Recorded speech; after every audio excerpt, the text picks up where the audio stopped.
So you want to study abroad this year, but you don't have all the funding that you need to make that dream happen. But you have at least 2 admission offers from schools abroad. Then you need to watch today's video, because today I'll share with you how you can get more funding from these schools. One very important thing you can do right now is to negotiate for more funding. So you need to negotiate with these schools and get them to give you more dollars so you can sponsor yourself while you study abroad. So in today's video, I'll share with you how you can really negotiate with a school and get $30,000 more, $50,000 more. Let us get into it. So the major thing you need to know is, for this negotiation to work, you need to have admission offers from at least 2 schools. And the second thing is, these schools should be schools that are comparable or competitive or competing schools, I would say. So these schools ideally should be competing schools. You cannot get one admission offer from one school that's typically ranked number 1 for that field and another one that's typically ranked number 35.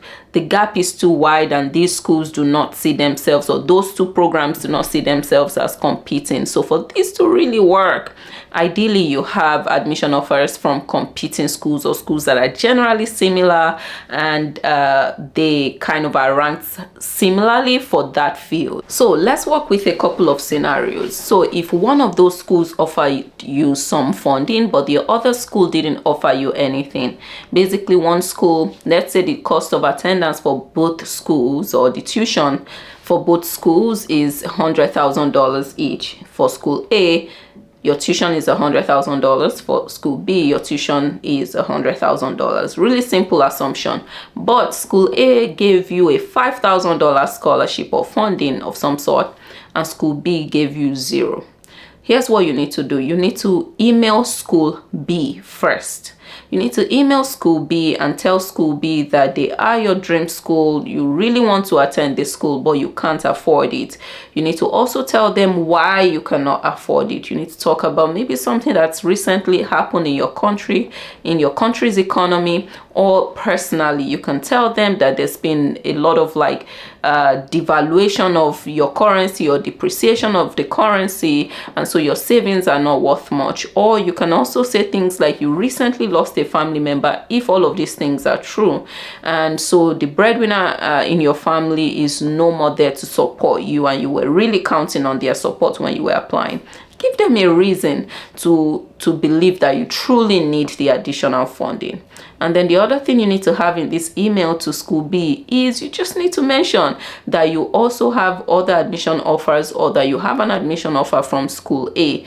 You may mention what dollars you got from school A, or you'll be silent about that. Send school B that email. School B is the school you need to start with, and if you're wondering how to do all of this, I have templates. You can just click the link and get those templates and use that. But you don't need to get the templates. You can easily write those emails yourself. So email school B asking for more funding, telling them why you can no longer afford to attend without their support, and mention that you have something from school A.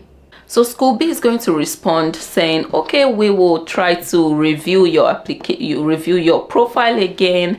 We'll send it to our funding committee. But you mentioned you had something from school A. Can you send us proof? Can you send us the admission offer from school A, or some proof that they gave you something?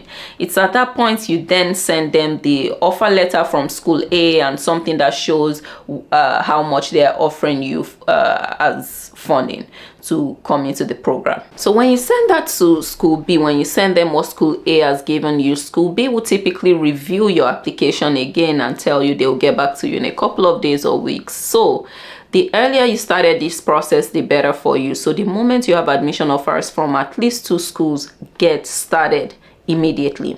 So school B will review and tell you, they'll get back, and in a couple of weeks, typically they will get back to you, trying to match what school A gave you, depending on what school A gave you, and your profile and your candidacy and how you compare to other people that they've admitted into the program.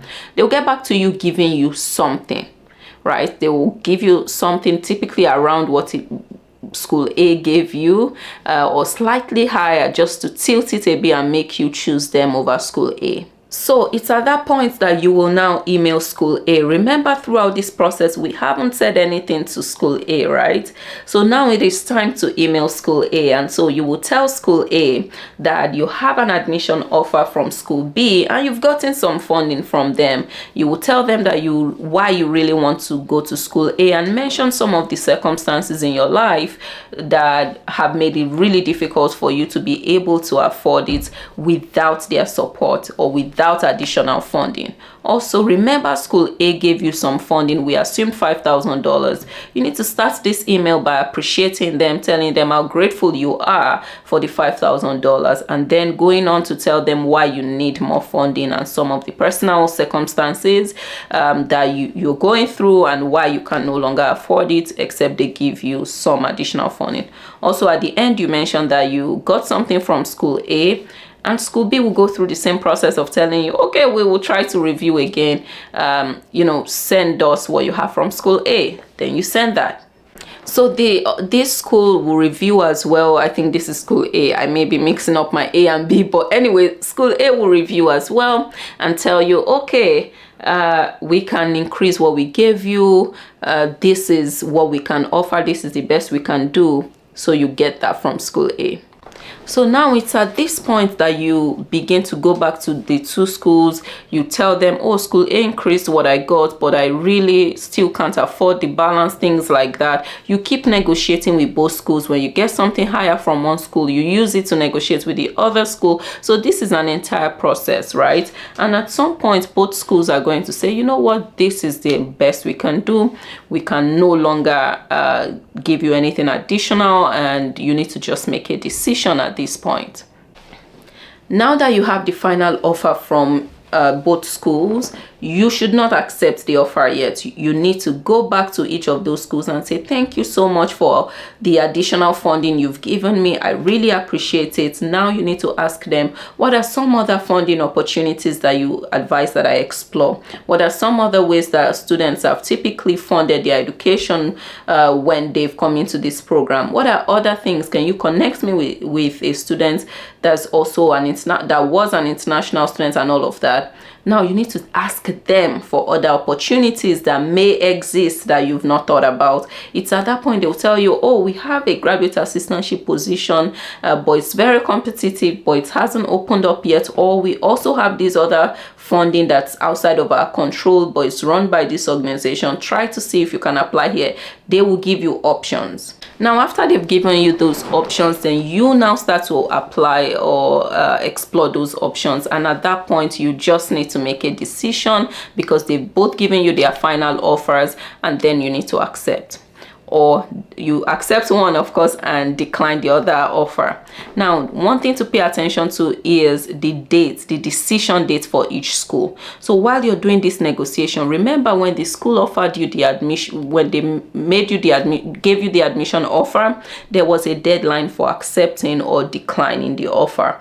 You need to pay attention to that date. So if throughout this negotiation you feel like you need more time, you need to email the school before that deadline and tell the school, hey, I'm still trying to make a decision. You know, funding is one of the things that I'm really considering at this time. Please, can you extend my decision date? I tell you 90%, 9 out of 10 times, they will extend your decision date. So, but you need to have emailed them before that decision date. Do not email them one day to the decision date or after that date has passed. You need to email them before.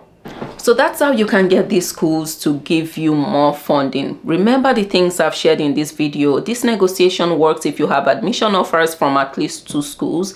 This negotiation works better if you have one of the schools that has already given you some funding. This only works if you have not accepted the admission offer. The moment you accept, it is done. And this works provided you pay attention to the most important dates like the decision date on your admission offer, and you get the school to extend that decision date for you so you don't miss it. I hope you found this video helpful. Let me know if you reach out to the schools and how that goes, and let me know if you have any questions in the comments. I'll get to it. Give this video a thumbs up if you liked it, and I will see you in the next one. Bye.